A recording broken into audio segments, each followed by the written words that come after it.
പത്രസമ്മേളനത്തിനിടയിൽ 4-5 പ്രാവശ്യം അഹഹ എന്ന് പറഞ്ഞാൽ പോരാ, 4-5 പ്രാവശ്യം പറഞ്ഞു അഹഹ എന്നല്ല വേണ്ടത്, മറുപടി വേണം. മുഖ്യമന്ത്രി പറയാത്ത കാര്യം മുഖ്യമന്ത്രിക്കായിട്ട് ഒരു ബന്ധവും ഇല്ലാത്ത ഏതോ ഒരു ഏജൻസി എഴുതി കൊടുത്തിരിക്കുന്നു.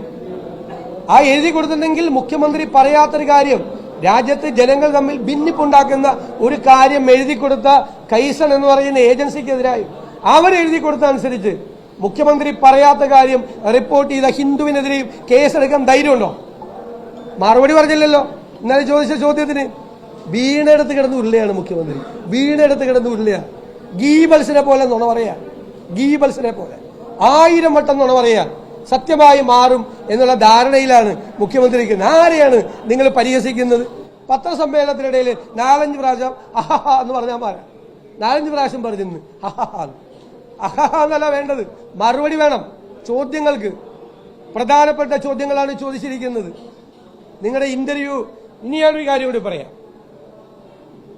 സെപ്റ്റംബർ 13 വേറൊരു PR ഏജൻസി ഡൽഹിയിലെ മാധ്യമങ്ങൾക്ക് മുഴുവൻ ഒരു വാർത്ത കൊടുക്കുന്നു.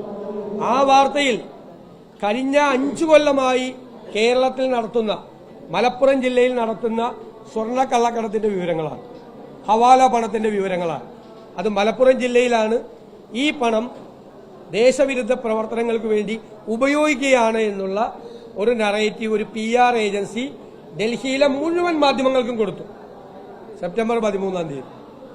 21-ാം തീയതി മുഖ്യമന്ത്രി പത്രസമ്മേളനം നടത്തി. 1 മണിക്കൂർ 40 മിനിറ്റ് നീണ്ടു നിന്ന പത്രസമ്മേളനം.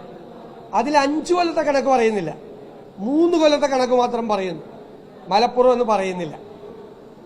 വീണ്ടും ഇപ്പോ 29-ാം തീയതി ഹിന്ദുവിന് കൊടുത്ത ഇന്റർവ്യൂ, അതിൽ ഈ സ്വർണത്തിന്റെ അതേ കണക്ക്. എന്നിട്ട് രണ്ടാമത് എഴുതി കൊടുക്കുന്നു അത് മലപ്പുറത്താണ്, അത് ദേശവിരുദ്ധ പ്രവർത്തനങ്ങൾക്കാണ് ഉപയോഗിക്കുന്നതെന്ന് എഴുതി കൊടുക്കുന്നു.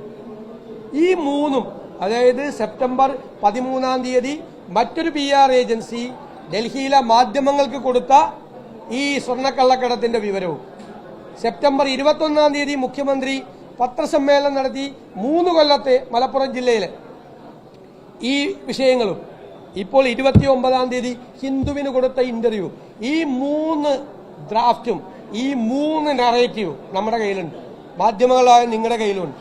ഇത് 3 ഒരു സ്ഥലത്ത് തയ്യാറാക്കിയതാണ്.